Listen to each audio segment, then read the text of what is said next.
Hello, everyone. Welcome to another episode of CAPISAR podcast.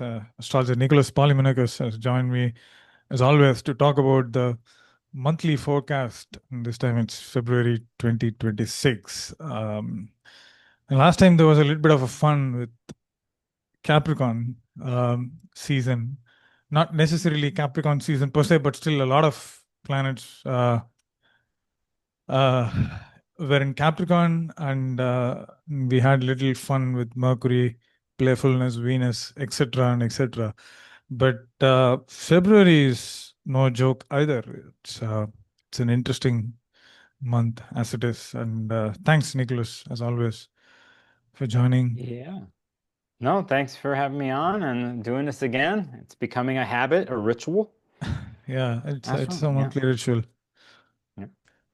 So it's always good to kind of begin with a lunation. But before we begin with the lunation, I think this is one of those final calls where we would like to give as far as the ethics and counseling skills hosted by CAPISAR goes. So the window is still open, and if you want to enroll for the consulting skills and ethics classes training, consulting skills hosted by Catherine Goshen and Laurie Santono-Chito, and ethics by Tara All. So we still have a few slots left, and the window is still open. As you can see, consulting skills training is from 13th February to 15th February 2026 at $350. And I think we also have payment plans for this to make it easier for people. Yeah, I think the payment plans ended because it was the Oh, cutoff time. So we're right. at the very last part of it all. I I see. know I think there's only a couple more slots for the counseling skills. If anybody's watching or been thinking about it, I would get on it because it's close to filling up, um, which is great. Yeah. I'm one of those slots. I'll be there in class with So, everyone. yeah, I think basically whosoever is watching, you're competing with Nicholas. So please run and get your slot.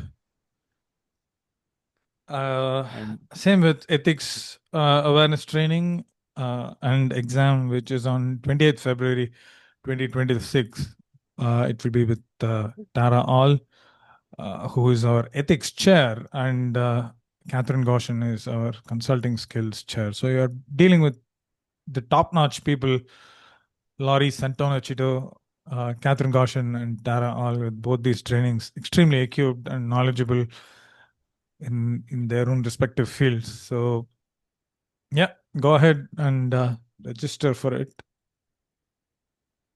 yeah, should be good. I'll be in both classes. I'm excited. I don't get excited for exams and tests, but this one I am just because, when you're something that with anything, when Mm, someone's passionately connected to something, and let's say it has to do with training or school, it doesn't seem like it's something like, oh, I have to do this or it's authoritative. I don't want to take this test. It's more like you're looking forward to it. It's not work. It's just yeah, something, fun, enhances one's practice. So for me, that's the attitude I have. I, other people I know that do testing like this, you want to be amongst your peers and share information and learn. So, yeah. that's really good. We should think about consulting skills and ethics, not just the bookish astrological setup. So, with that, I think we will get into the forecast episode uh, of our show here. So, I think we are beginning with a full bang, full moon in Leo. So, how do you feel about that? Well, it's interesting. I feel like it sneaks up on us really fast, considering the transits in January. You know how we started off talking about how January was filled with many different, with pretty much a Capricorn theme. Yeah. And it was the end of January, planets that slipped into Aquarius. And I think that mixed with beginning of year for anybody, everyone's busy and they're trying to get back and establish habits and routines enhanced by Capricornian theme, and next thing you know, there's a massive lunation in a Yeah. fire sign that starts off the month. So I think it could be seem very surprising, maybe for some people, because it's elementally things switch up really quick. Um, Yeah. you know, yep. So No, I was I could pull just, up the chart here too. yeah. But yeah, what about you, Ash? What are you thinking about this? I think we'll start with the Lord of the Rings thing. Like, it's like with Capricorn, things started moving, and in the full moon in Leo, we are at a place where things have already been set into motion that cannot be undone, which was basically said by Gandalf. So a lot of things have already been set into motion while so many planets kind of clustered in Capricorn. And I think the full moon in Leo is basically a quick surprise for all of us to see how quickly everything is moving ahead. And sometimes maybe we are feeling a little sluggish, lagging behind. So it's a wake up call for all of us to know that there is a lot of things that is culminating ahead, and we need to kind of push ourselves to move forward uh, as soon as we can, because Saturn has already started moving a little bit. So Saturn is not slowing down anymore. And the good thing with this lunation is that there is no aspect, no Ptolemaic aspect with Saturn. I always like the fact that, when the lunation is not necessarily kind of falling in any kind of a Ptolemaic aspect with Saturn, it's always good.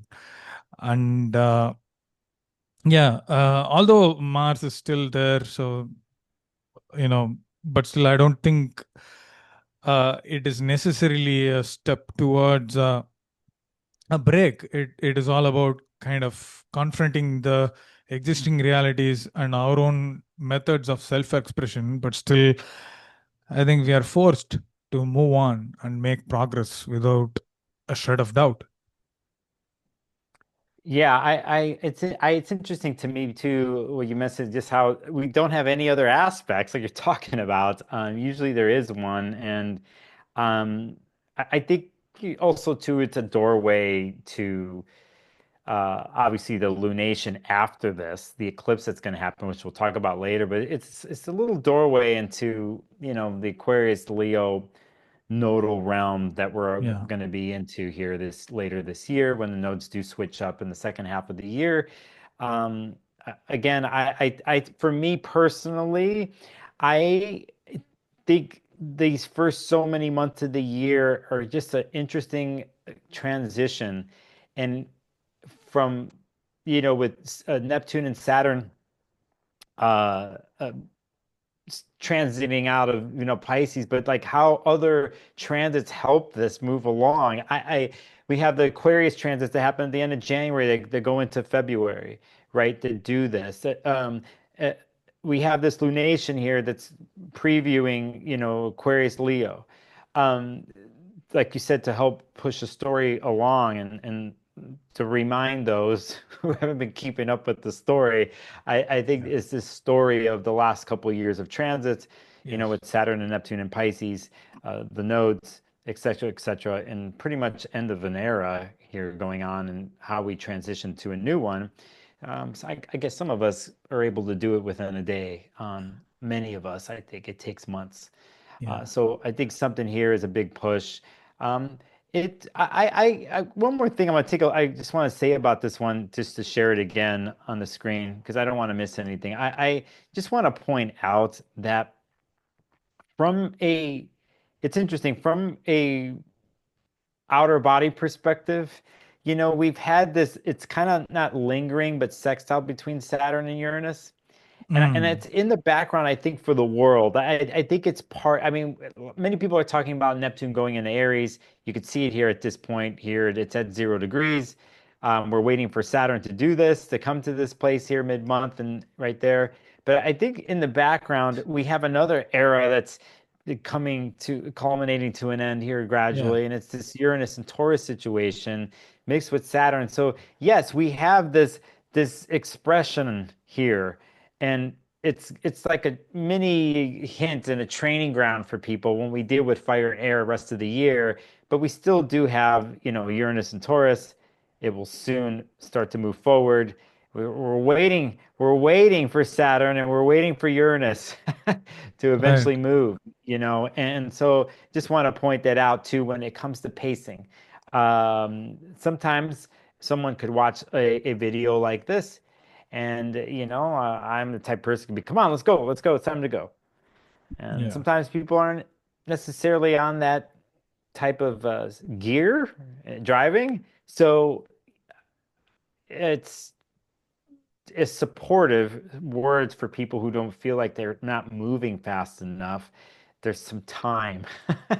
And I think, at least with a full moon like this, it's kind of like, well, here in the northern hemisphere at least, if somebody's in the wintertime here and it's been cloudy and cold, and then let's say there was a week of sun, not necessarily saying that it was hot, but that you went outside after weeks of clouds and rain, mind you. Let's say you're living in Seattle, Portland area in the United States, because that's what happens. And you go out, and all of a sudden the sun is shining, and it's like you came out of a cave or something, and you're like, come out, and you're just like, okay, this feels really good, but I don't know what to do yet.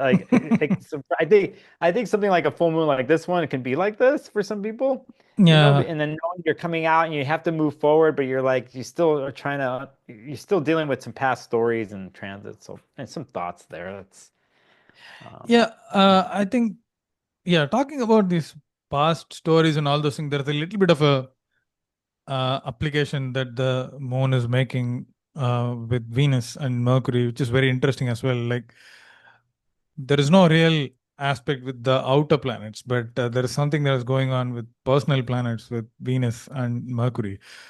So, in I don't know how many people know, but I wrote a book with Tara All, and it's called Astrology by Moonlight. So there we call as Moon as me and Venus as we. So here, this mhm. uh, the Moon Venus opposition is like um,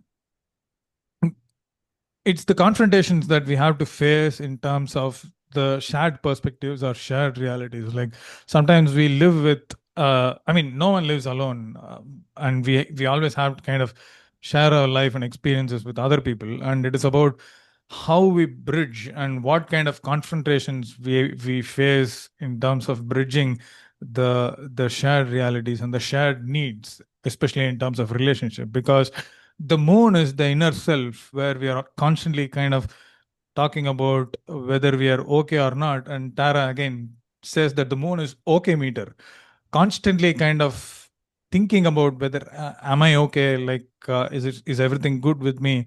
But what happens when there is someone else, and when we have to embrace that the other aspect in our life. And I think that is where the moon Venus opposition plays a very, very important role in terms of how we are going to bridge the confronting realities, because there is no outright rejection or war, but there is a slight friction which we need to manage with no smaller dose of love and passion. But on the other hand, we also have Mercury as soon as Venus passes, I mean, Moon passes the opposition with Venus. So I think that again is as you know, in Jyotish, the moon is the emotional mind and Mercury is the rational mind. So there are two sides of mind, and with Mercury and Moon opposing, it's like this disconnect between the emotional mind and the rational mind. So it's almost like we are being indecisive.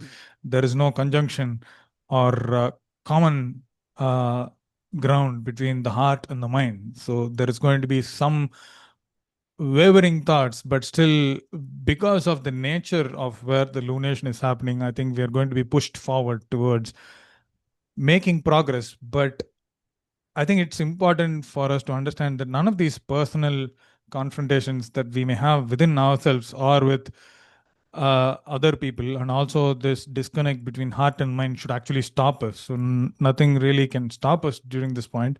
But I think it's worth having this thing at the back of our mind, so that we don't necessarily take other people for granted, uh, in in our path of moving forward or making progress. Just a quick point. Yeah, I mean, I it was not a really, quick point. no, no, but it's really well said. And I'm thinking, I'm thinking for anybody out there who's got a Leo moon, you ever been around a Leo moon person and you don't pay attention to them? Not on purpose. I've done it on purpose, by the way, but you don't pay attention to them and it doesn't feel right for them, even though they're in their own world. But let's say the Venus and Aquarius, the Mercury Aquarius was like paying attention, like, hey, and we have to talk, or at least come a step in, the external internal story that you're talking about.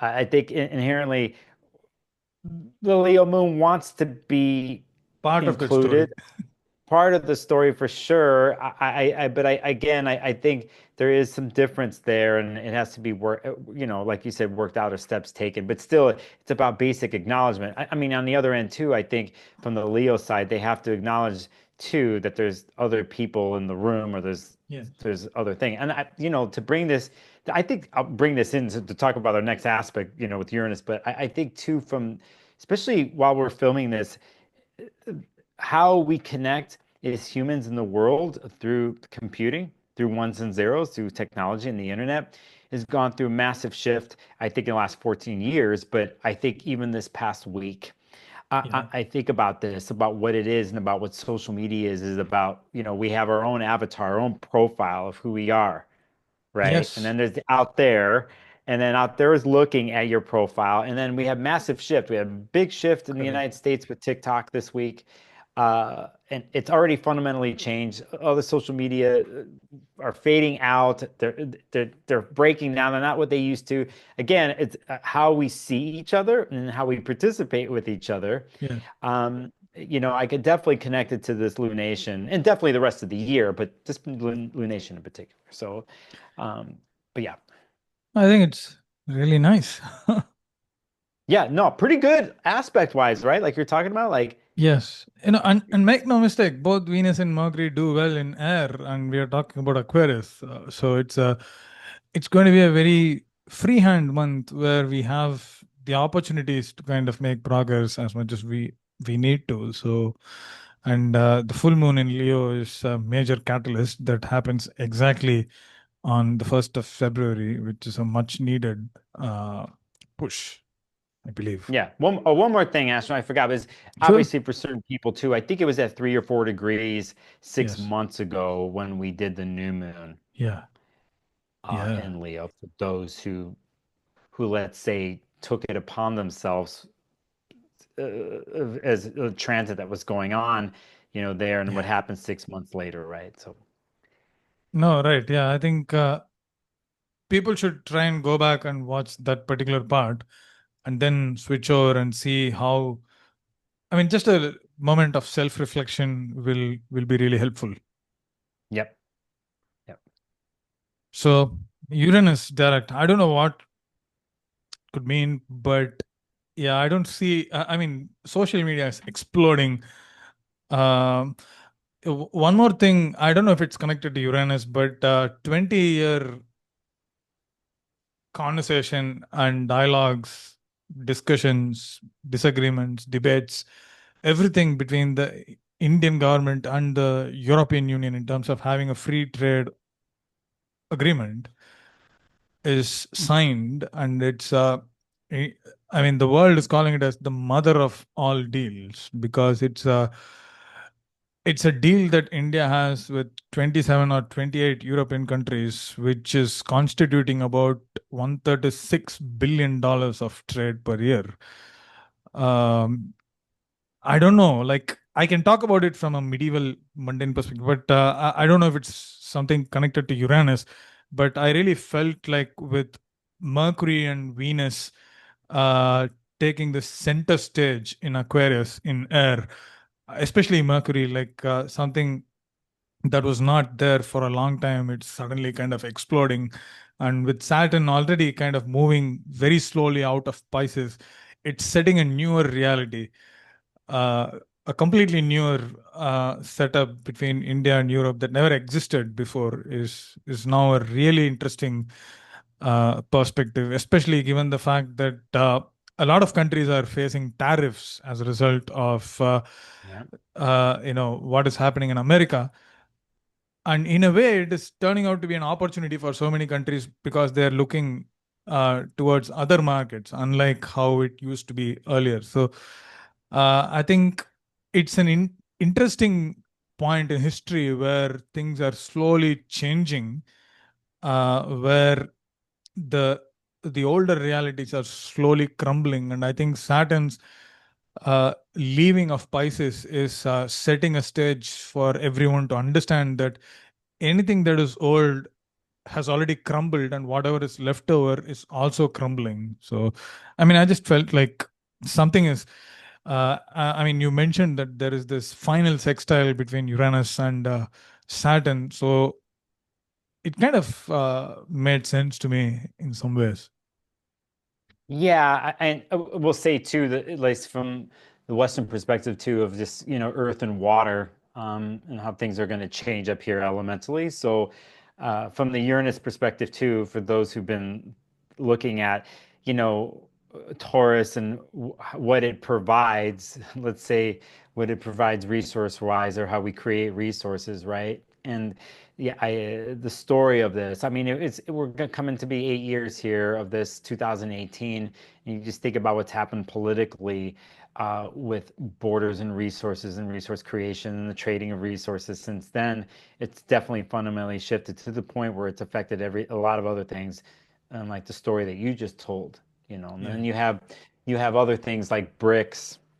Yes. People who don't know about BRICS, that connection with China and Africa, it's been brewing. Things have been, it's not out of the blue per se, but it's been brewing a step-by-step process. I personally think that from the Uranus and Taurus perspective for the United States, that it's been a shakeup and how we deal with our creation of resources and how we do trade. I also think there's even more of a breakdown coming once Uranus goes into Gemini because of the United States charts itself and what Uranus Gemini is. So, Yeah. unfortunately, that's my opinion, but regardless, it's on the 3rd of February. At least I have it here Pacific time, 6:33 p.m. Pacific, and we get into the 4th too for some people, but you could see here just to point it on the chart. Where are we here? It's turning direct as it's been retrograde for people who don't know at 27 degrees. That's what we have. I also will point out here if we go back to last summertime in the northern hemisphere, we were in these degree places. If one were to want to go back and look, and the period, the 3 or 4 degrees, we're going to like reestablish again here when Uranus goes forward. When we get to the 25th of April, Uranus then finally goes into Gemini. Oh, We're probably it's Uranus. okay. Oh, it's 25th of April when Uranus enters Gemini. Yeah, Okay. yeah, yeah. So saying that, we're just making a point of this. I think anybody who's a Taurus or a Scorpio, they are almost done with with Uranus in your sign, especially Taurus. Anybody's late degrees Taurus is especially like 27 to 29. You're dealing with I have uh, Moon and Jupiter close to, I mean, mid 20s. mid 20s. Yeah. Yeah, at least they I lost you. didn't go back all the way again. Like, Yeah. Yes. Yes. Right. Yeah. anybody from 27 to 29 or 27 to 0 because Uranus went into Gemini briefly, right? And Yeah. then came back. I know many people, clients who have late degrees fixed, or I have late degrees fixed actually, but that yeah. Again, I'm the type of person when using outer body planets, when the smaller planets come through and aspect the outer body planets, I see it outwardly and externally in people's worlds. And there will be an aspect like that here later in a forecast. So, which I think is volatile. So, saying that, we're just acknowledging that Uranus is turning direct in Taurus on the 3rd. And we then, speaking of, right, that's when we get to the 5th of February. I'm going to cue this up for the chart here. Yeah, but one of And the you know very very vivid memories that I have, not of myself with Uranus in Taurus, is from Chris Brennan's podcast. Is that when Uranus actually entered Taurus, he mentioned that it was his fourth house, and suddenly he had to kind of shift from where he was living to a new place of living. I don't know if people who followed Chris Brennan at that particular point in time might remember, but it's something that has always stayed in my mind. Like, I don't know, it's funny, but it just stayed in my mind. It's a very, very strong memory that I have that Chris Brennan spoke. The yeah, only memory that I he's have of Uranus in Taurus, because I don't follow the outer planets. So, yeah, so it's what's happening for when Uranus Chris, you're enters? watching Chris. A lot of people know his chart. He has an Aquarius ascendant, so the bottom of his chart's going to be Taurus. So Yeah. you got Uranus going in and shifting everything. I also go back to 2018 for the astrology community in general because that's when the last United Astrology Conference happened in Yeah. Chicago. It was in May. It was right when the ingress happened, and there was a lot of things that happened at that conference for the astrology world that were foretelling that what was to come our way in the industry, and how astrologers or associations or orgs or schools make money or not, or who is holding the levers of power of that, and who is at the top of the mountain with those types of things. And eventually, things were to be shaken up all the way around. I could say that from being a participant in the community, and part of this had to do with what happened. I think with 2020 and the pandemic, and how I think resources were shifted. And because of it, Yes. people were forced to change how they do it. Some people, in a sense, hit a gold mine with it because there was only a certain way to interact and create resources and money and the sharing of that. And some people fell to the wayside because the old way couldn't work anymore because of that. So I think some of and now we're being at the end of the 8-year cycle within the astrological community. I think the pieces you see what has happened, but will never be the same again. And I see it Yeah. within the community. So Interesting. some are able to adapt, some not. So Yeah. Yeah. No, thanks for sharing that. yeah. Not everyone knew this information anyway, but now I'm starting to think that since Mercury rules trade and it is kind of in a conflicting square aspect of Uranus, I think it kind of explains the sudden explosion of trade deal that was lying dormant for 20 years. Mhm. But yeah, that's just a quick runaway point. So yeah, what's your opinion about uh yeah, Mercury squaring Yeah, I Uranus? mean, here on the fifth, here we have Mercury Uranus square that's happening in fixed signs. I think here is something. I think Mercury's moving pretty fast. Oh, fast here, as fast as it can go before it's going to slow down. Here. So for me, I always think of it just of a certain type of exchange with Mercury. I think it's in one sense with Uranus here just stationing forward. I think there is a funny liminal place that happens here because I think it's like, well, what just happened to Uranus during a retrograde cycle for months here, and it's just needs to move forward. And I think Mercury and Uranus have this exchange. It could seem caustic because it's a square, but sometimes I look at squares as it's a need that Turning point. needs to happen, Yes, and there needs to be an exchange and certain realities and discussions that need to be happening. sure. And I think Mercury is doing this, and Mercury's carrying a lot here, by the way, from the last couple months. So I think about it that way. In one's personal life, there could be surprising conversations and revelations that happen. Let's say if you're somebody in fixed signs and these degrees, Yeah. if you're a Leo, if you're a Leo and Aquarius, I think it's a big deal here too. A Leo, you just have a massive lunation that happens to start the month, and within days, this conversations that is brewing too, where there's going to be some surprises. But again, unexpected. The other thing, insights come here too. I think a lot of times when one is challenged with knowledge acquisition, and when you're stuck, you or get writer's block or something, we have to look I at get it things all the differently. time. We step away. We have a different outlook, a different lens, a different Yeah. thought pattern, a different philosophy to shake things up and to look, to maybe feel one can express again. I in particularly don't feel that Mercury in this situation is blocked in any kind of way. I think from a fixed perspective, if we were to be speaking truth or coming across with a way of being and philosophy or something new, I think there could be the old feeling Taurus is the stubbornness and like don't want to change. And we know in fixed signs, I think in general too, there's a stubbornness that happens of a unwillingness to change, and so that's where I could see the fight, the conflict. But I'm more Eventually, the into the change might more. happen. Yeah, yeah, actually, that's right. The change would happen, yeah. But still, I mean, fixed signs and square is just that kind of resistance. It could be Yeah. tough for some people. Yeah. But I think the the nature of square aspect, as you mentioned, there is a necessity to kind of change or shift or make that pivot.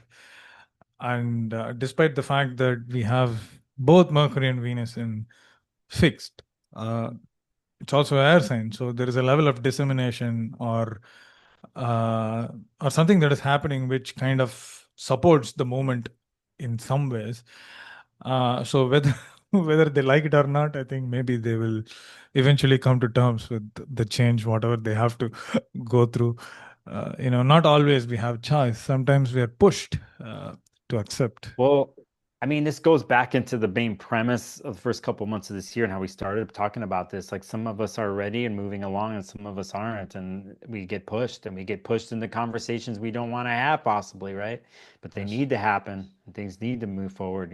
So, yep. I think that's where Saturn comes into the story again, because we just need to bring the structure with Saturn in Pisces in water. I think it's been very difficult for us to kind of have a structure or a settled structure in our life for 2.5 years or so. But I think despite the fact that we were not able to kind of bring in a lot of structure in areas that we would have liked, I think there inherently there is an opportunity for us to kind of learn from what we tried, and then eventually make things happen and form little structures around us, as obviously we will be doing with Saturn entering Aries. So, and it's not like Saturn in Capricorn or Aquarius. It's going to be a little more challenging with Saturn in Aries, where we are going to be dealing with some uncomfortable realities and newer structures around us. So it's not a doom, but it is all about kind of trying to learn to adapt to the draggy pace of Saturn's placement in Aries, but still accept that something needs to be newly constructed.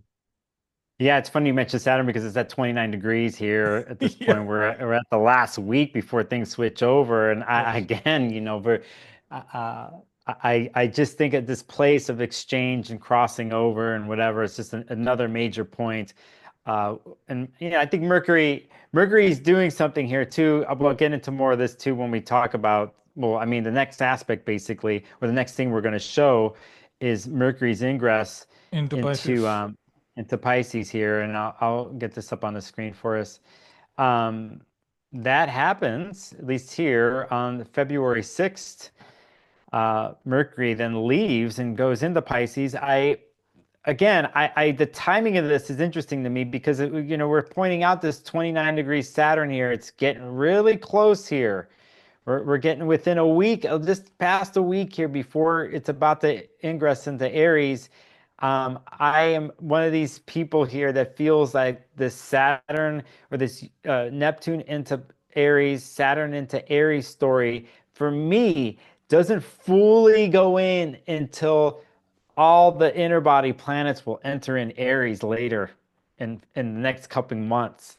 So for me, once Mercury goes into Pisces here, then how we're communicating, I feel like it's the last chapter that's being written in front of us when it comes to the Piscean story here. Even if when Saturn goes in a week later, we Yes. still have to deal with all these other planets that are going to go into Pisces.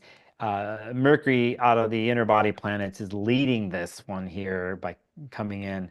And so we're not distinct and fixed and focused in a sense, a certain type of openness and preciseness with Mercury and Aquarius. Here we get into mutable and Chaos. A beautiful chaos. Let's say it's a yes, beautiful that chaos. make sure you have the word beautiful there. Yeah, beautiful chaos. No, it's Funny. beautiful chaos. Pisces is beautiful, and just because Mercury has no dignity in Pisces, it always doesn't mean that it is bad. But especially in transits, my own experience with Mercury in Pisces has always been this endless imagination that eventually turns into structures as Mercury enters Aries.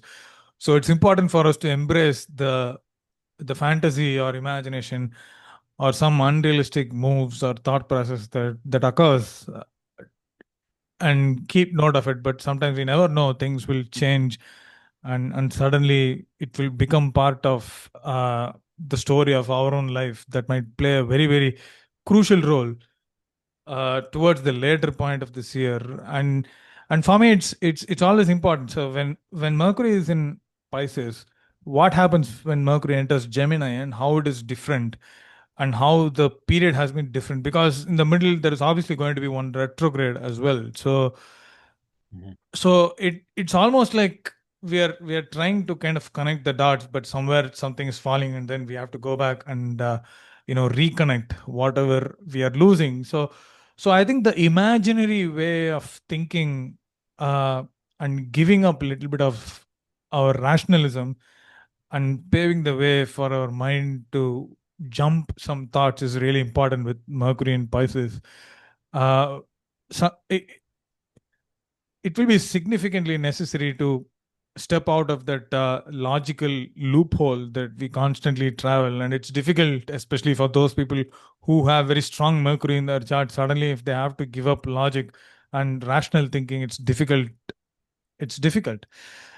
But it's one of those times where we all have to kind of make that slight adjustment and embrace the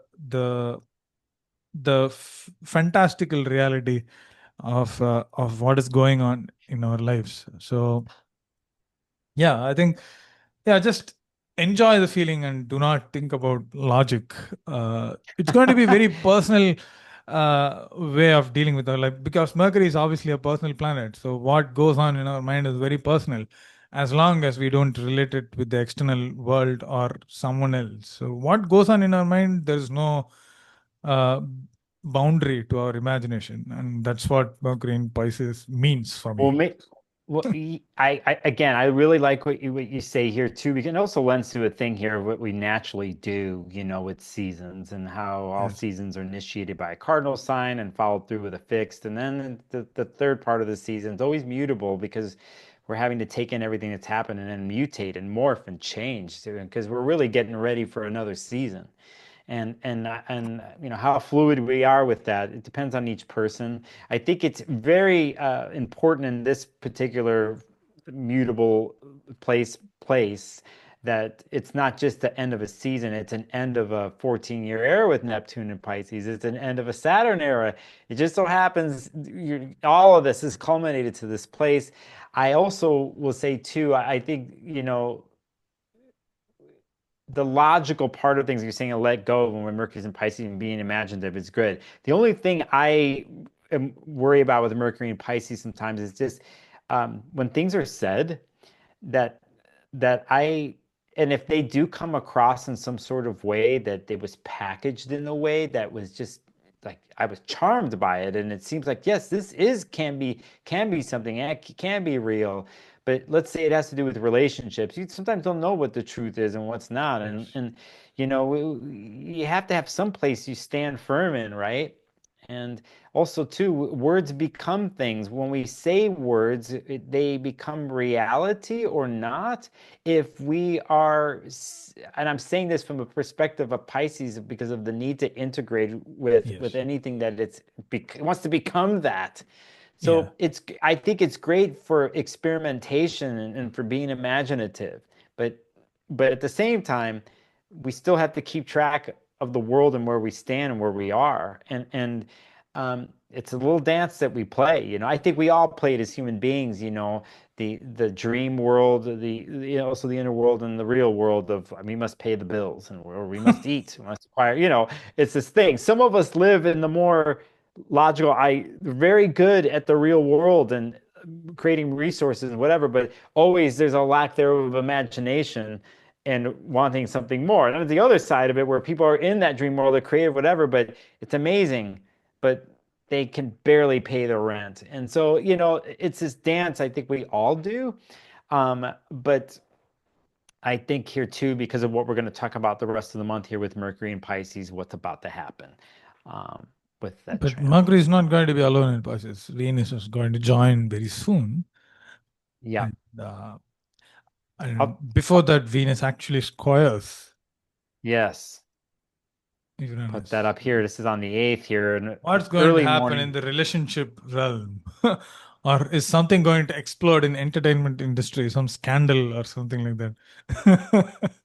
Definitely. And I think Mercury, someone's looking at clue. When we talked about Mercury, it was squaring Uranus here, was leading the way. I think it could seem out of the blue, but I think Mercury sets it up, right? So Mercury sets up the situation, the scandal, and here comes Venus, in Aquarius and catches a Uranus lightning bolt here. I again, um, for me, it's a situation where I'm always looking to work with something.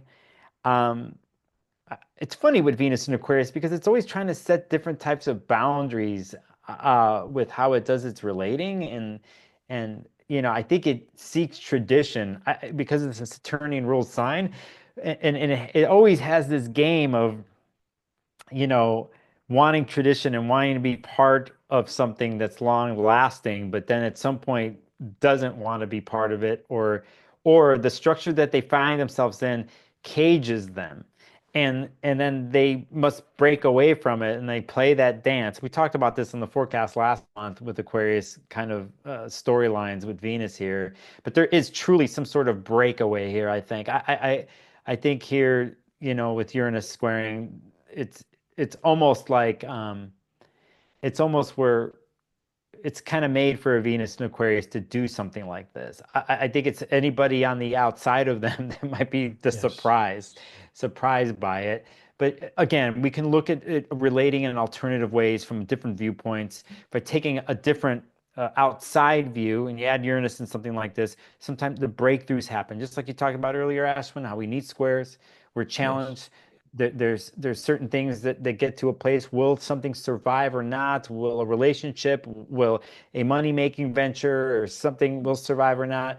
Well, when a square like this happens, things must be forced so they can adjust, so they either can't survive or a storyline goes to a place where something new can be brought in. So, Something new. um, I think I like that. And it kind of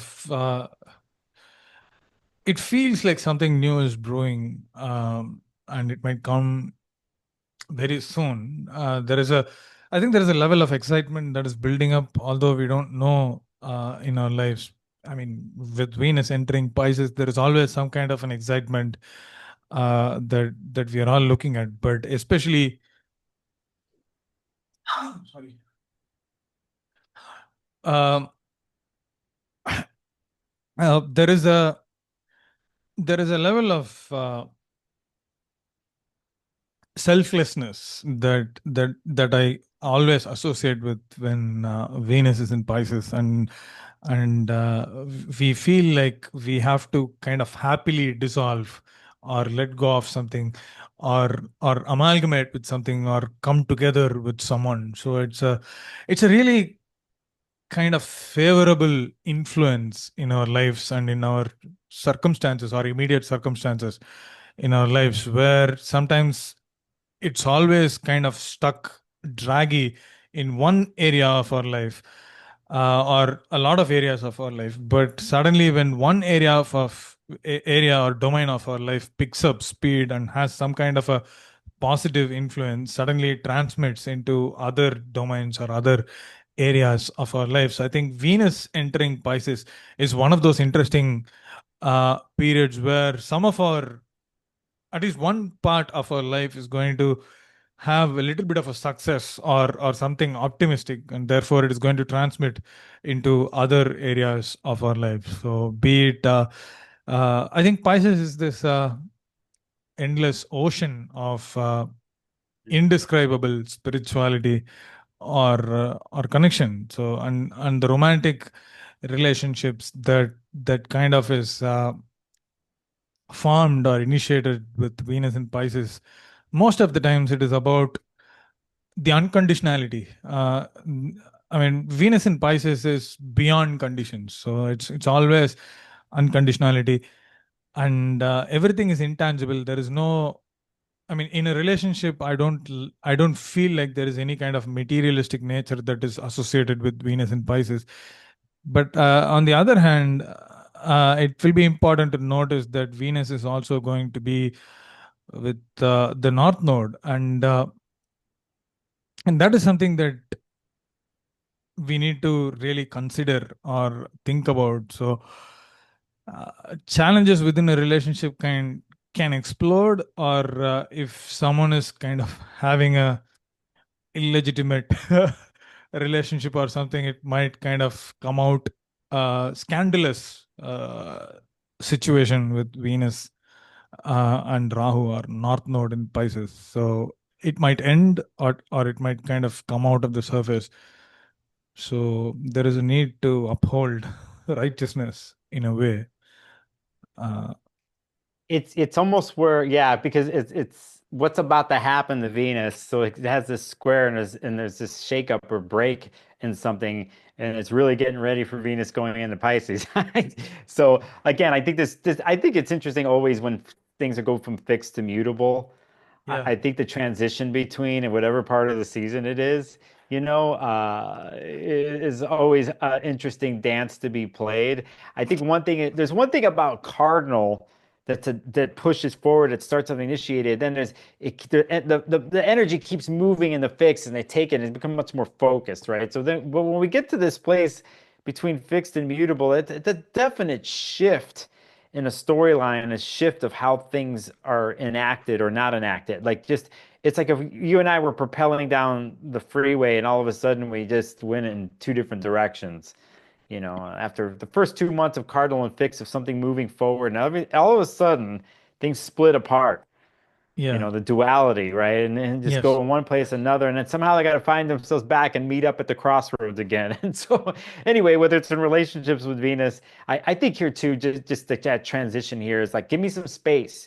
I need more yeah, space, Venus and Aquarius, and then they either break off or something. They have something, and then we go into Venus and Pisces. By the way, did I have that chart up on the screen? I did, to acknowledge the time. To go back to what you were saying here, it happens, by the way, February 10th, Venus and Pisces. And just let us acknowledge at this point where Saturn is. At this point in the chart, Saturn's at 29 degrees, 36 minutes on this particular day. And for a brief moment, we have Venus, Mercury, North Node, Rahu, as you said, and yes, Saturn there. Um, yeah. And talking about spirituality, belief systems, I know it's all this is more connected to Sagittarius, but Pisces is spirituality as well. The unconditional spirituality, or something that cannot be necessarily described. And in my own life, I'm coming to a very, very interesting phase after more than 2.5 years of research of all these Vedic texts. Idol worship is really important in India, and I'm almost at a place where I don't believe in idol worship anymore. So, and this cannot really, I mean, don't think I'm an atheist. I'm more aligned to the Rigvedic tradition than Mm. the medieval Indian spiritual tradition that still kind of continues. Rig Veda goes much beyond. So the reason why I'm bringing up this is because Pisces is this end, naturally kind of uh, signifying endings, and Rahu is this sudden explosion, like how the Western astrologers treat Uranus, like everything goes up in the smoke, and Venus is there in Pisces, and Venus is this attachment. So my attachment with idol worship is kind of breaking out at this point, Yeah. and Rahu is this planet where we are constantly breaking the norms. And if I say this as an Indian, people would kind of take big issues with me. So it's not a common thing. Uh, so I'm just pointing out that something really is shifting. The realities are changing, and Saturn is still at the end. So Venus, Mercury, contemplation, understanding Venus, relationship with anything, Rahu, breaking the norms, and Saturn, end of structures. Everything is playing a role here. At least it's my own personal reflection. And the reason why I'm saying is people can try and relate to what is happening in their lives and think about uh, how this fits in their own areas within their lives. Yeah, I can't help it when you were talking about this too, because I was thinking about where Jupiter's currently in the sky too, Yeah. being the ruler of this too. And we have this Jupiter currently retrograde in Cancer, the story about whether traditions or certain things within the past and stuff gets carried on or not, or how we decide to do that, or sometimes we decide to move forward and we still have the past or the ghosts of the past with us. So in a sense, I think we're coming to a moment here. I think even for me, if I think about what the Piscean transits have been like for me, at least with Saturn the last 2.5 years, I've been meditating on the Neptunian part of it, but more Saturnian part of it, I have come to realizations that, um, you know what, sometimes things die. Sometimes we're friendships, Yeah. community places, all types. Sometimes they just dissipate. And I think here at this point, wherever Pisces is in someone's chart, I think it's the unavoidable. I think it's there. I think some have played this out, or starting to really play it out at the end of last year when we were doing all the grand water trines. And I think people were in that scorpionic Piscean Cancer story together, and they were there. And for many, I actually had it was difficult. But I think at this point, at this point in the forecast and with these other planets, Venus and Mercury right there, I think we're like, what does one do at the end, and can the Yeah. acceptance of it. And sometimes when we deal with the end of a story and the inevitable, the dissipation of something, it's like, well, what do we do in that place, or how do we do it? Do we become one with the story and move it along, even if it can be difficult, knowing that I think it depends on where one comes from and where their culture. We could bring in that's kind of the Jupiter and Cancer story, but how one deals with saying goodbye or the end of something, and getting ready for something else, the mutation that happens. For some people have tools to do this. Some it is Yeah. a thing of faith, right? Whatever, how they do that, or how that's representative in their lives.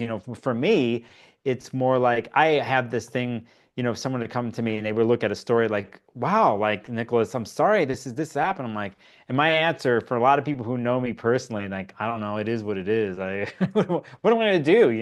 What am I going to do? Keep resisting it? Keep trying to keep a certain story that's obviously in its death phase, or it's dissipating? Well, like, I'm trying to hold something that's like falling into nothing and trying to form it. It's like at that point, it's beyond. I think when Yes. some accepts it's beyond you, or beyond what you can do as a human being, part of being a human being is letting that happen. It's so again, I think it's different for everybody, but at this point, with Venus entering in here too and all that, again, here's the other part of this with this transition, if it's hard for people, that, you know, there is the beautiful death, as they say, or the way of going across and the acceptance of it, that in a sense that ritual itself could be poetic and imaginative and Yes. beautiful. And that Mercury in Pisces with Venus could definitely write it and write the story or write the poem or the song, you know. You think about too, when in different places and cultures, when we deal with actual death and what happens, you know, I've always, even when it's been in hard situations and funerals or get-togethers, it's usually when someone plays a song or sings a song or they sing it together, that there's a way of moving through.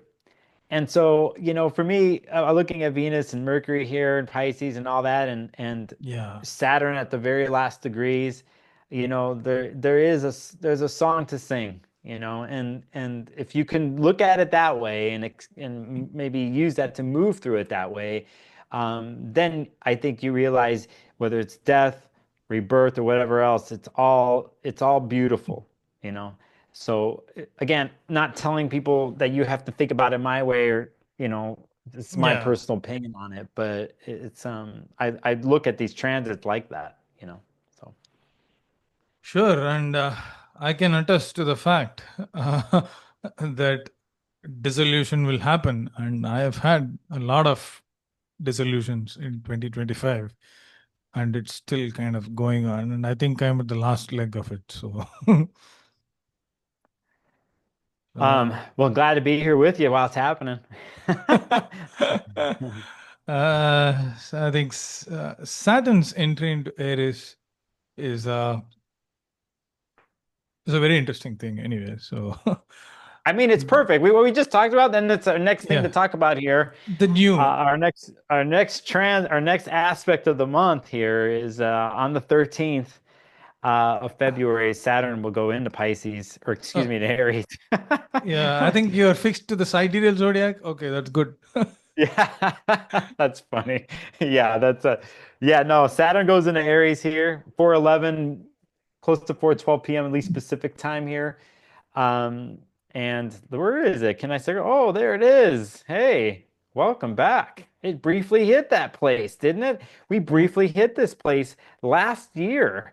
yeah. Just to let people know, it was May 24th was the first time it hit it, when it ingressed in, of May 24th of 2025. We hit it again when Saturn went retrograde last year and it was going backwards. And it was September 1st that Saturn went back at zero before it went back into Pisces. Which, by the way, just to remind people, when we hit that September time is when we hit Virgo Piscean eclipse season. Is anyway, so just to recap, Saturn was briefly in Aries last year, it went back, and here we are. Um, I don't yeah, believe this. Like Saturn enters Aries on May 24th, and May 23rd was my last day of 14 or 15-year-old investment banking career. So, and really? It yes. happened right at the ingress? Yeah, right. The English Gemini rising and Saturn entering into my 11th house, my social circles crumbled. Wow. I completely shifted. Huh. And this is my space where I work, and I don't go beyond the space to work at this point. So Yeah, yeah. I became an astrologer, luckily. So, yes. Yeah, no, yeah, for me, I've just, if let's say we're at this point in the forecast, it leaves my 11th. So I just spent having Saturn in my 11th for 2.5 years, you know, and let's remind people too about this, because there's all these chapters in the story with Saturn being in Pisces for 2.5 years. But, you know, it wasn't that long ago where we had Jupiter and Gemini squaring 3 times Saturn. And I think it's a big part of this. I think it leads to fire and air. We get Saturn coming in here. And I think it's this point, you know, again, like I said earlier, until all the other planets are in Aries, I really feel that the Saturn and Neptune and Aries thing is really fully happening. But symbolically, here we are. Again, I mentioned this on another recording or something, that that imagine we were on a river or a body of water, we were pushed and thrusted into a whirlpool, and we had no control of where it was going to go next, and we had to deal with having no control of where the raft, canoe, the boat, the vessel was going to end up at. But let's just say all of a sudden it was ending up somewhere and it was crashing into a shore, like it was crashing like into a new place.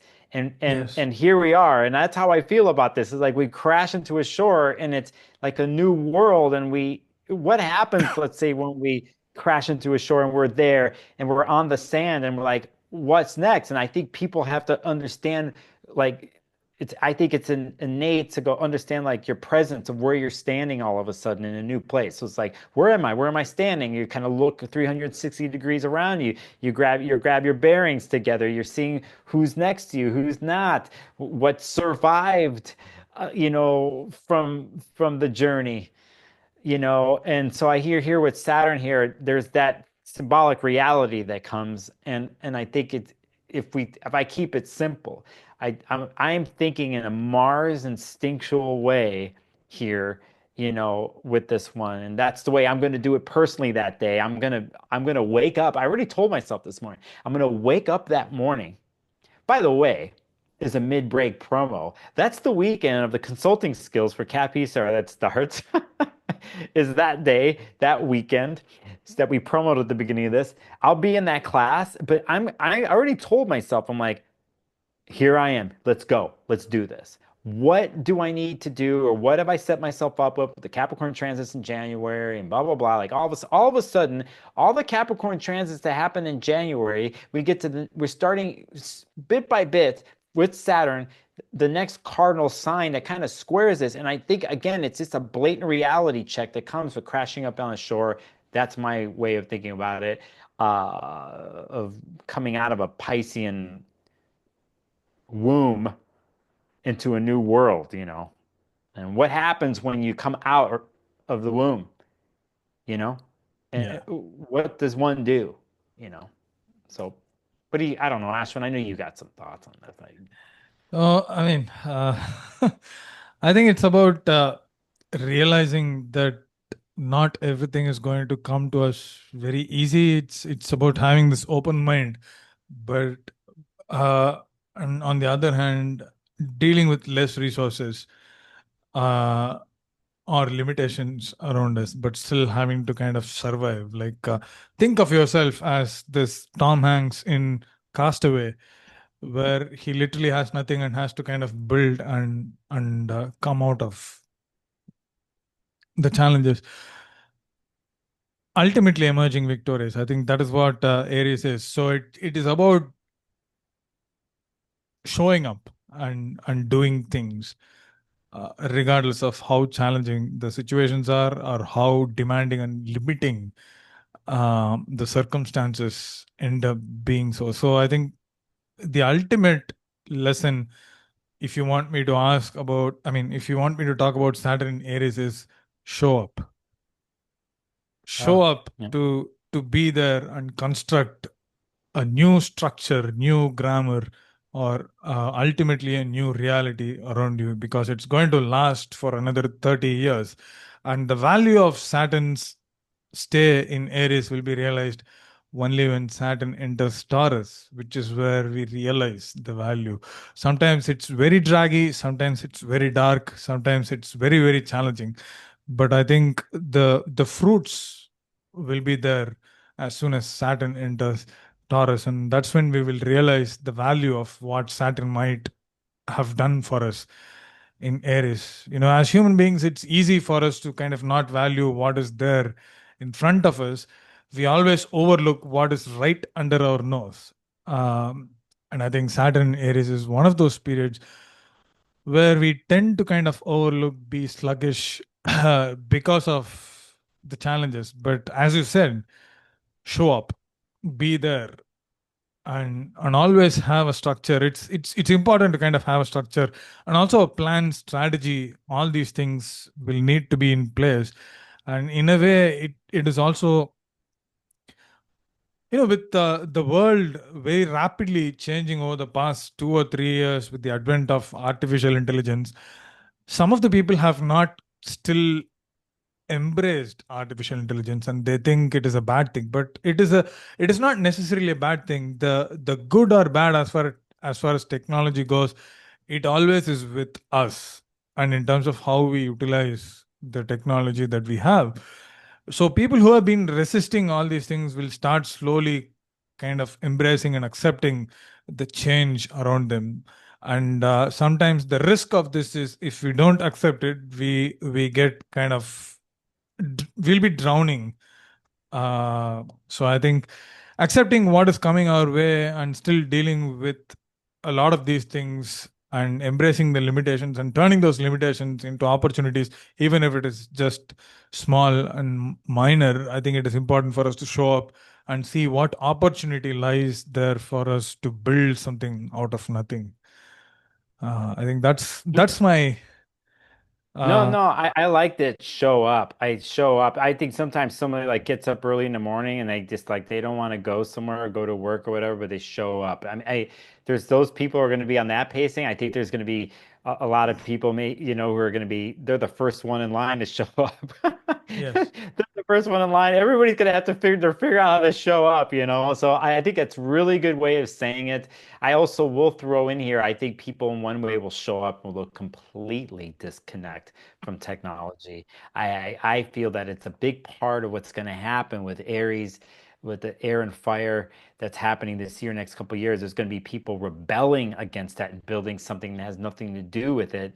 I think things are inevitable with technology. Again, it's how humans use it. I totally get this. I think anything again, it's a new frontier, regardless whether you like something or not. It's The reality is the new frontier, and it's how one shows up or not, or which direction they decide to autonomously go for themselves. But regardless, this point here, symbolically, I think with Saturn and Aries, there's definitely no going back now. And we're just waiting for Uranus to go in the back in the Gemini end of April, and it's really on. But at this point, I mean, uh, I welcome it. Again, I'm one of these people that you're an Aries person watching here.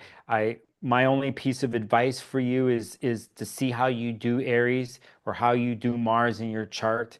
I think there will be a reconfiguration of how you do that, and then look to the Aries part of your chart, and the reconfiguration that's going to happen for 2.5 years and the challenges there. But short bursts, short energetic bursts, and regulating the fire in you is probably the best key thing I could give to you, is to learn to be disciplined or to bring a new discipline into your life, to harness the concentrated Mars energy, to concentrate it, to do it at times forcefully or to initiate, and know when to step back so you don't all burn out all at once, which is a tendency to happen with Aries people. So even when you try to do something like that and you have Saturn in your world for the next 2.5 years, I think you'll learn the hard way, but that's how a lot of Aries people learn anyway. I think they learn the hard way. And that's what makes them stronger, right? So it's like you yeah. think about a Mars-based person, they got their scar, their muscle, their armor, whatever. Well, it's because they ran into the wall without. I really like that, running into the wall. But I also feel like with Saturn Mars combination, it's always this, you know, pressing this accelerator and the brake at the same time. Uh, Kind of dealing with this challenge, like whether do I move or do I stay? This is this constant battle that people have to go through, especially with Saturn and Mars combination coming in. Eventually, Mars will enter uh, Aries, but that's not anytime soon. So we have a lot to cross until then. But overall, I think I really liked what you said. Sometimes we just have to kind of be there and consume, even if it is very little. Yeah. The inner fire, I One. really liked about that inner fire. So Yeah. keep Yeah. that burning. I think, somebody was to cultivate their inner fire, symbolically imagine something like this, and how one can, they were one way of doing it for a while, and it seems to work. A little wild with no discipline, but and it's disciplined and cultivated, and then not only that, once we talk about Neptune, Saturn here conjunction. I think there's a bigger picture to all this, and a deeper picture of cultivating and seeing something bigger. And so that's something we'll get to. By the way, when we talked about that, we talked about Saturn going in the Aries on the 13th. I'm going to show a chart here really quick on the screen. I don't think we should forget because we have to finish. Here's Uranus square Sun here that happens on the 15th here, Yeah, right 2 days after basically that ingress happens. So we see the Saturn here. Well, I went over it there, but it's really Sun. Hold on a second. I gotta move something here that y'all. It's right here at 27 degrees. We're back at for those 27 degrees fixed that we were talking about. Here is the Sun, and here's Uranus. And so we have the Sun doing this square. We see here, it's funny, that day, the moon's going to do this eventually too. We're going to get to that. That's going to be the next chart about Uranus and how I think Uranus is important this month in the background for those who are in yeah, fixed signs, late degrees. There's that, and which leads us into the 17th, which is the new moon. Hey, I'll just do this on screen. I think sure. it's right there. No, let me do this right New moon in there. Aquarius. Yeah. New moon in Aquarius. You could see right here. No, that's not it right there. Give me a second. Get my annotator here. But as you see on the screen here, Yes. um, at 28 degrees, we have our new moon. Yeah, and This is an yes. eclipse, by the way. Yeah, it is an eclipse. Yeah, maybe. What, I mean, Ashwin? What are I you thinking right now? What are you thinking? no, I really want to think of this from a mundane perspective, not necessarily from a personal perspective, but it's better I don't talk about the mundane perspective. But overall, at a personal level, I think we are really kind of pushing towards the change that is already indicated by Saturn's entry into uh, uh, Aries, and the new moon is basically a trigger point where we kind of breathe with this new reality, and emotionally things start sinking in with what is changing and what we need to accept and what we need to kind of let go of. And I think that's a really, and especially given the fact that it's happening towards the later degrees. So the end of something in our lives that we need to let go of is dawning upon us, and we have to kind of come to the senses of what is going on. And also, I think somehow c- communication, social media, and all these things will play a very, very important role. And somehow there is going to be a war on social media in many ways because of what is going on. Um, in the eclipse chart, I mean, moon is very close to Mars, and on the other hand is the nodal axis. It's a very tense eclipse. So it will be important to kind of stay away from the madness, especially uh, on public platforms or social media platforms. I think it's better to kind of spend some alone time with family or in isolation, to not be part of all this madness. Although we are part of this holistic one, sometimes it is better to kind of act as if we are not necessarily part of this, and deal with this eclipse in a more isolated spiritual manner rather than participating in the external world. I think that's not what we need to be doing during this eclipse. Yeah, I think it's volatile, and I think it sets off a volatile second half of the month. In general, I Possibly because until the the year also eclipses impacts usually last for a year maybe. So for a year we're getting the hint here too of even though the nodes are still in Pisces and Virgo, we're starting to see what's happening with fire and air here, and the Aquarius Leo story. If I think about Saturn being in Aries all of a sudden now, and we yeah, know Saturn rules Aquarius, so you're right. It's different. It's showing us here, and I think I like what you brought up with technology and social media and knowledge and the war words. Mars being so close to the moon in Aquarius. The other part of this is where Mercury is in Pisces and Yes. what it's about to do. I think things are being said here. The whole time that Mercury's in Pisces, things are being said. We're going to start a Mercury retrograde that's going to happen at the end of the month. So a lot of what's being said around this time, I think, is going to be backtracked and looked upon. But again, we go back to us talking about Mercury and Pisces and what's said or not said, or how it's said, and what's real and what's not.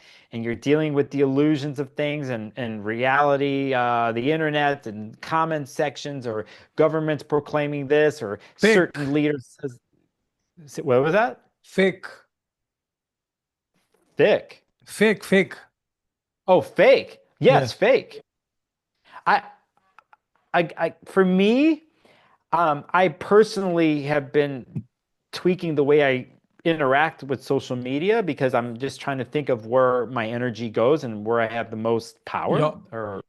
But I think here is a lot of delusion, and I more than ever, and I'm not trying to talk negatively, but I just see what's happening after this lunation. I think it's a little precursor to what's to come. Now, if one were to look at this, um, as in if we were working on that, we were at the final draft of something, and we were writing, and we were in a meeting, and we were talking about final draft, and we were throwing ideas out, and we were doing this and that.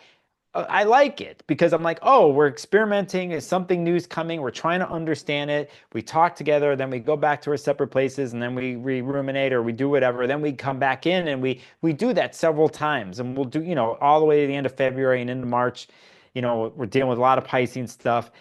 For me, if I think about it as a process, and then what happens later down the line when Mercury eventually goes into Aries and Mars does and Venus does, then it's very reality. I think something gets to move forward. And if we look at it from that sense, if we're sourcing information and we're experimenting and being imaginative, I think it's great. But we do know the reality and the other side of things, the way people are interacting on the computer, on their phones, and what's real, what's not.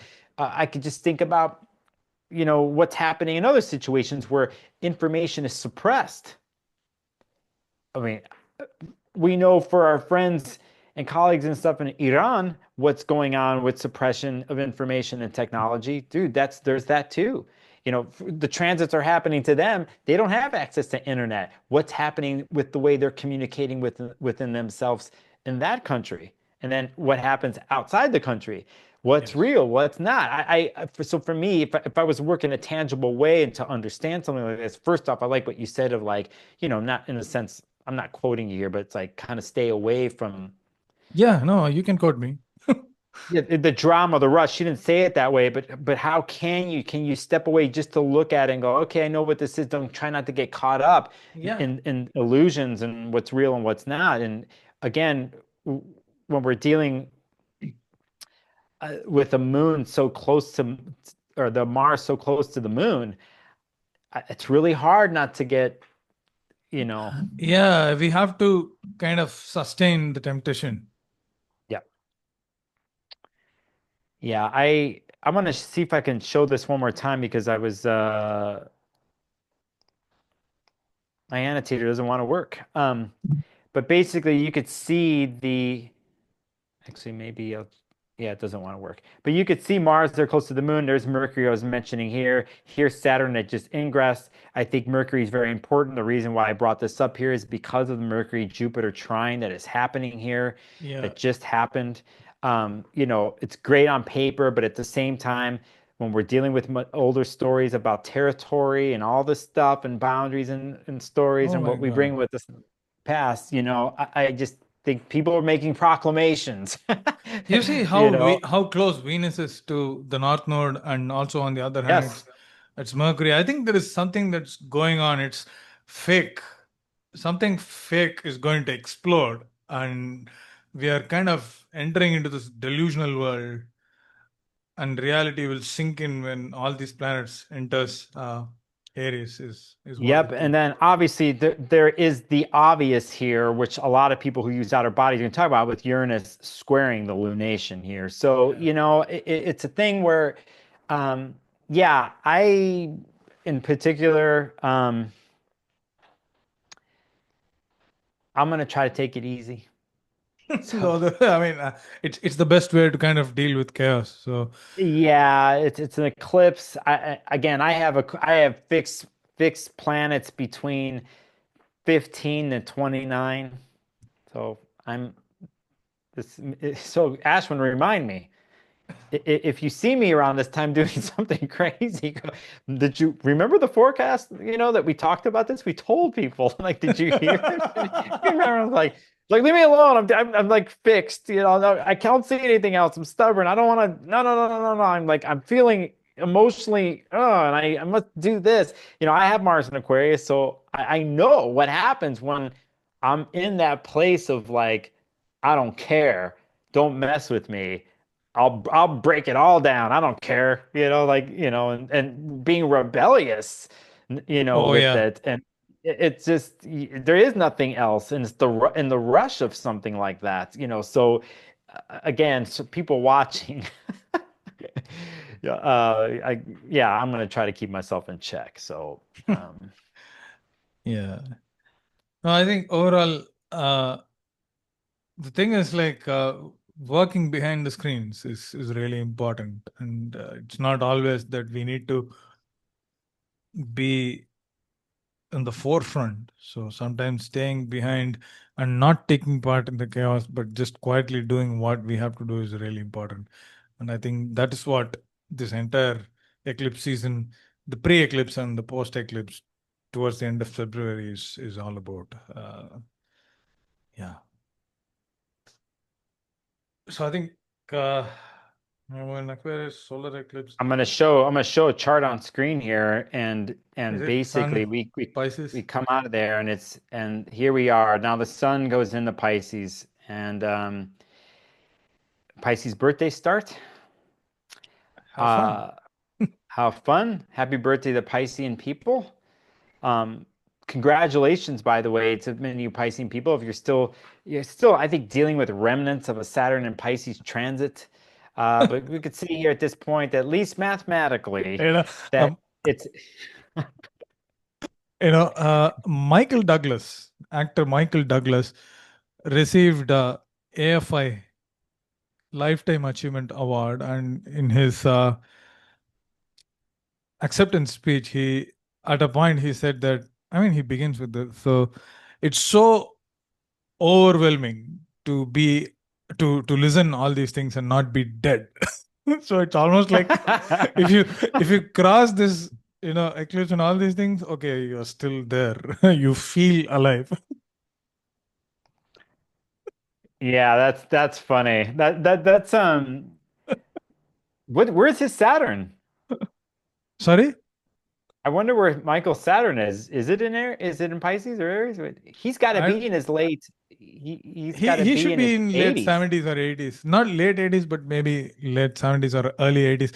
But it's one of the greatest speeches that I've listened. Most people kind of underrate that speech, but it's really good. So many people talk good things about Michael Douglas.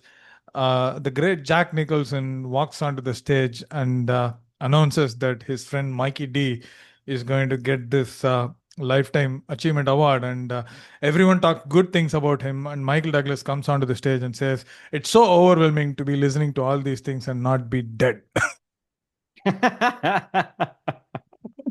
Uh, and it's almost like I think our friends who are viewing this would already be overwhelmed. Yeah. Uh, and yeah, congratulations if you're alive to celebrate your birthday, dear Pisces viewers. Yeah, you made it. You made it. It's interesting at this point too, because we're talking about how these other planets, we still have Mars that has to go in the Pisces, right? Eventually. Yeah. But again, I think you're dealing with remnants. And, on March 4th, there's going to be a full moon in Virgo and eclipse. I think that's part of the nodal story for Pisces. So it's not that everything completely changes, but you do get to say, like, you made it through, and yeah, it's not going back there. There's no retrograde cycle. It's going to go back into Pisces again and do it with Neptune, and Yeah. So yeah, congratulations. Speaking of, then, the Saturnian story gets transferred basically. Neptune here is on the 20th. Yeah. Uh, The great Saturn-Neptune conjunction, not the great the, conjunction. yeah, not the great one, but well, actually, for the viewers, Ashwin, when you say great conjunction, what would that be referencing? It's Jupiter-Saturn conjunction. Yeah. Hmm. So this So is the the great Saturn-Neptune conjunction, but not necessarily the great yeah. conjunction. Yeah. But for those who study astrology and history, mundane astrology and cycles, the great conjunction, quote unquote, is Jupiter Saturn conjunctions. And Yeah. you've done several classes of lectures on this particular conjunction. Not this one we're looking at on the screen, but Jupiter Saturn, yeah. Yeah, it's one of my uh, close to the heart research projects. Hmm. Yeah. So Yeah. yeah, I think we are halfway through. I mean, not halfway, like quarter way through the great conjunction cycles, and it will be interesting to see what this Saturn Neptune could trigger or play some role in terms of altering what is happening in the Yeah. world. I mean, in a We great way, talked about possibly. this. Yeah, I think we talked about this in the yearly forecast that we did Yes. with Dan Waits and SJ, and a lot of stuff's out there. Again, symbolically, this is big. We can look back in history. We're dealing with, I think, structures and walls that do dissolve here, that are dissolving. I think we're dealing with the beginning degree of the zodiac, and it's one thing that's happened in Capricorn. I mean, the last time it happens in the late 80s, they're 89 in Capricorn, right? But here it's 0 degrees. Aries, it's the Aries point is massive in the astrology world when we deal with history. To put it simply on my end, I think um,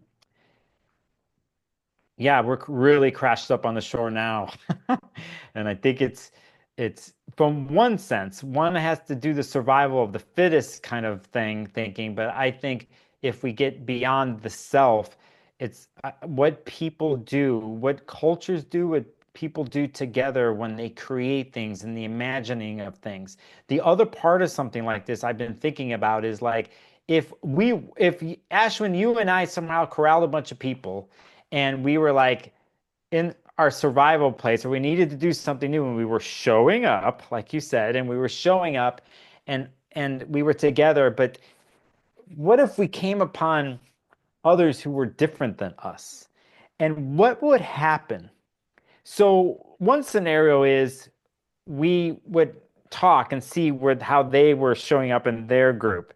And most likely there's somewhat of an acceptance, but there's still a difference.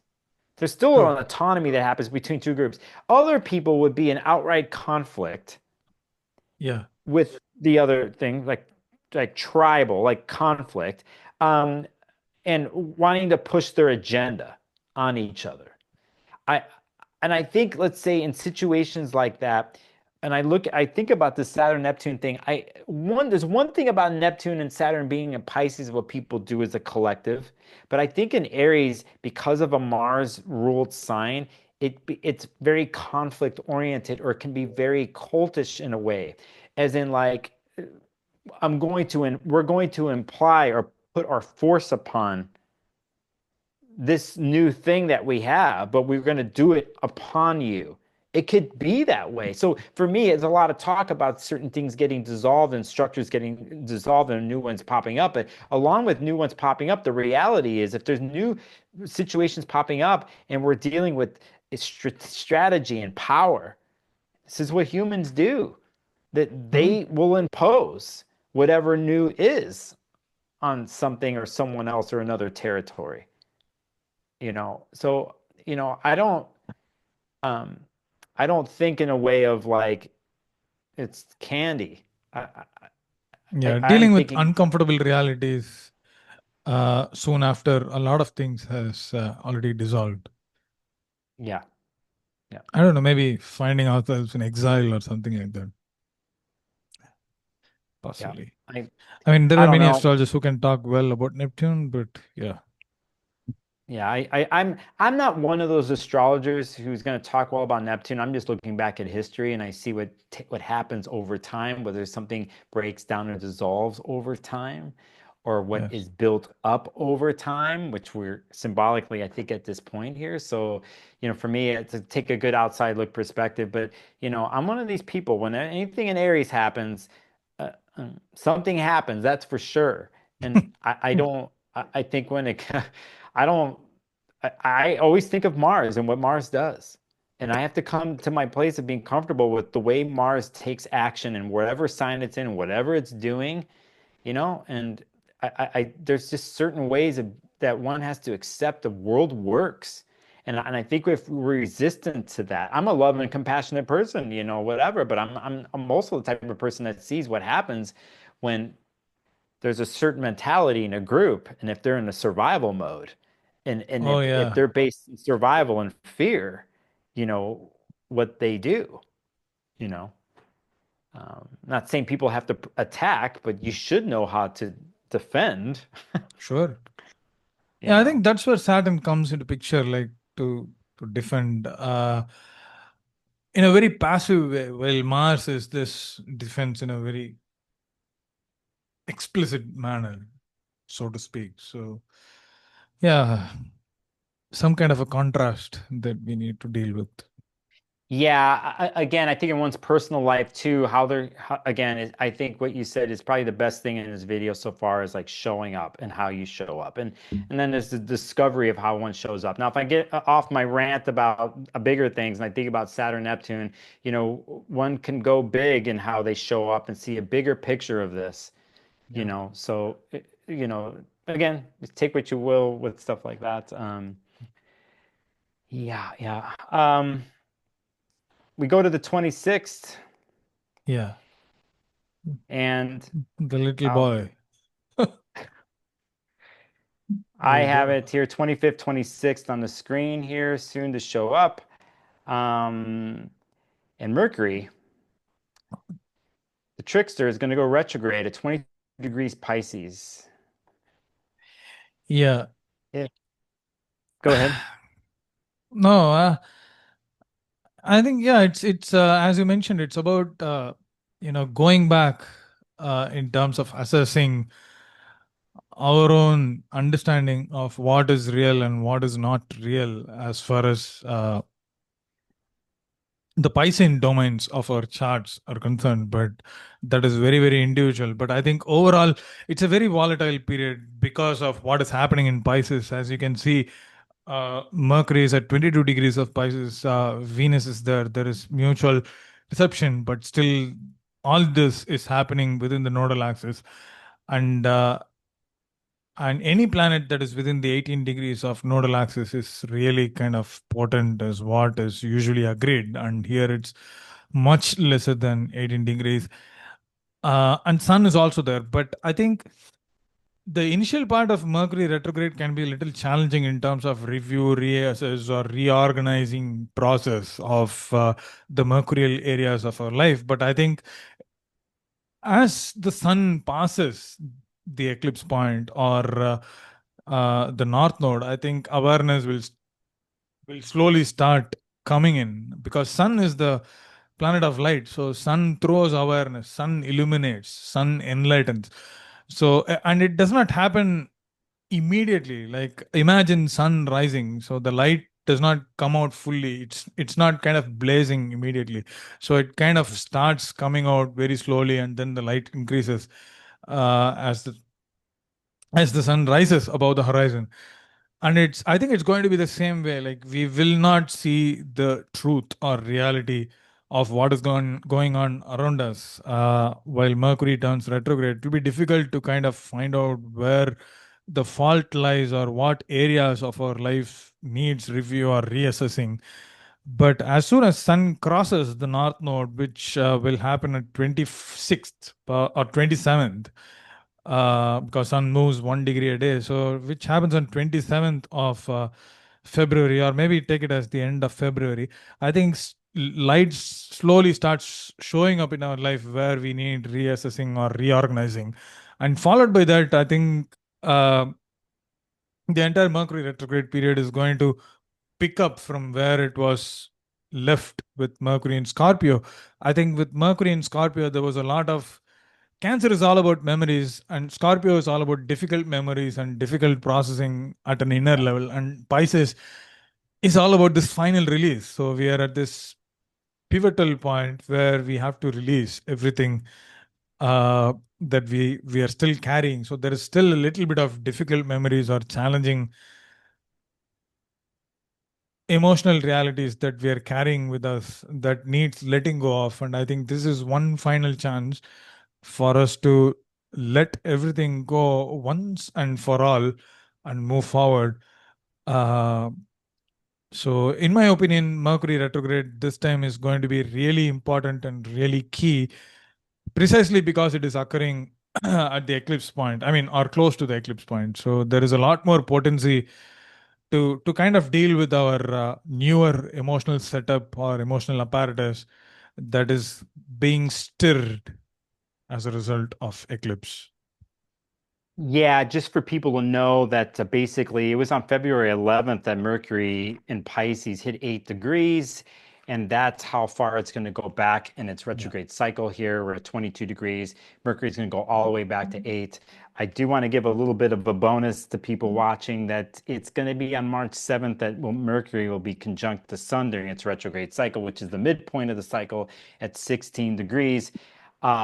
Remember, there was a Mercury, I think it was a Mercury Jupiter trine that happened around 15 or 16 degrees here in the month. I also want to mention, and not forget this, that several days before this, we had, I will do this just because it's a bonus. I'll think about it from a bonus perspective.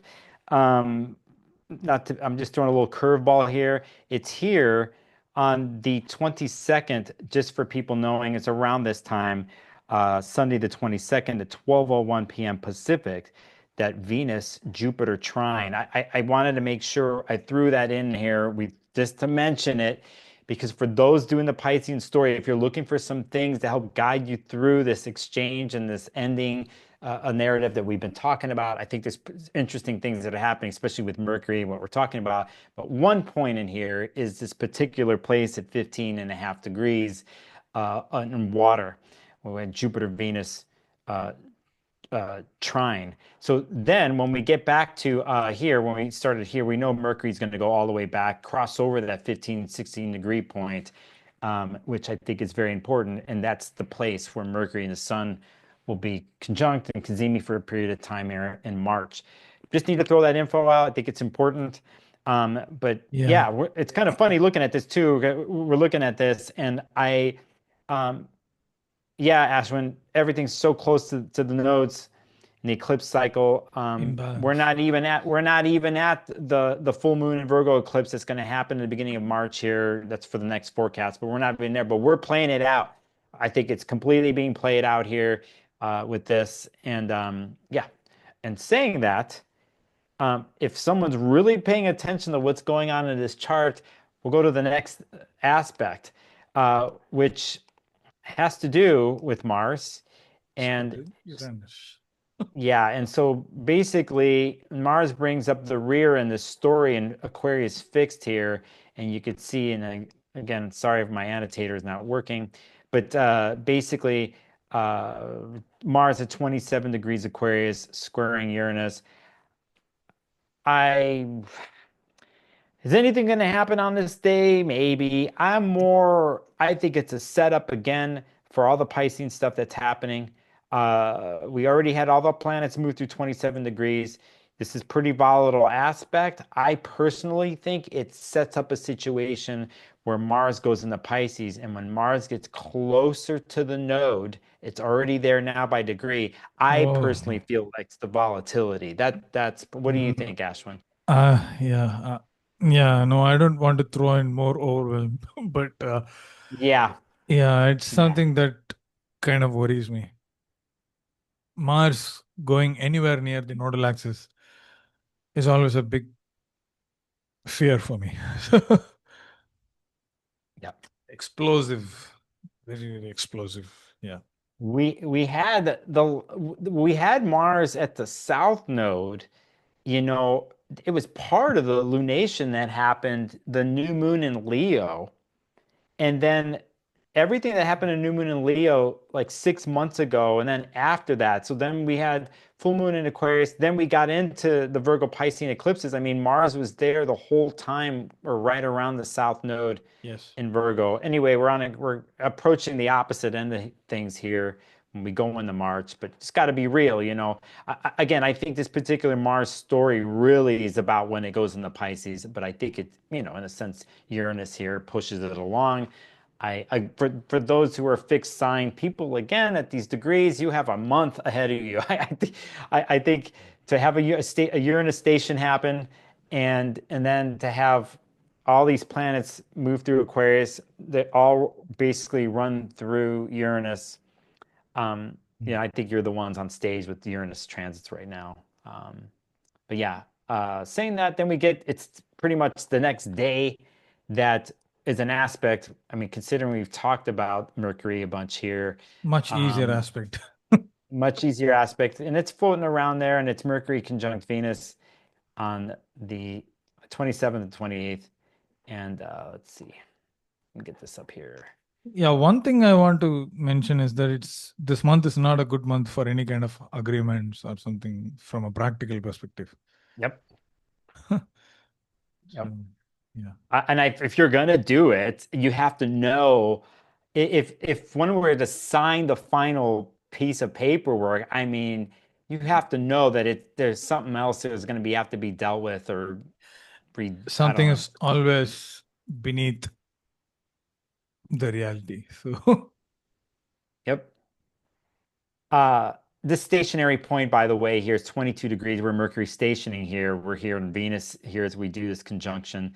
And you can see here, you know, Mercury was kind of basically ahead.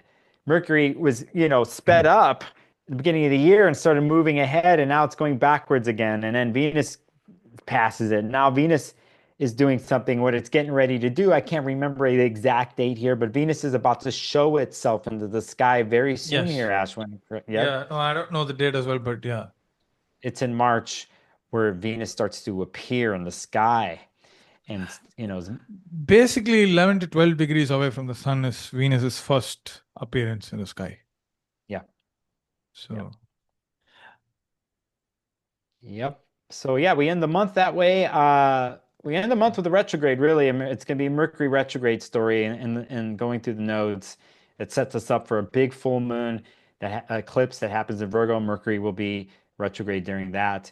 I think that's the prominent deal. Mars will go into Pisces pretty much not too long after this. It's in a couple days after this chart that we see here on the screen, and that will be our next forecast, right, for March.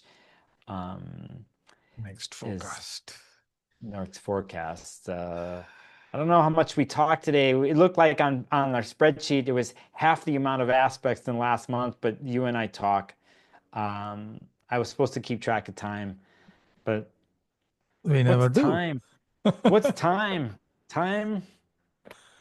Yeah. Grains of Honest. sand falling through the hourglass. Time goes, the world goes on. 2,000 years, 100 years, Ashwin. In the end, Yeah. what does it all mean? Why? It's the life of an elf.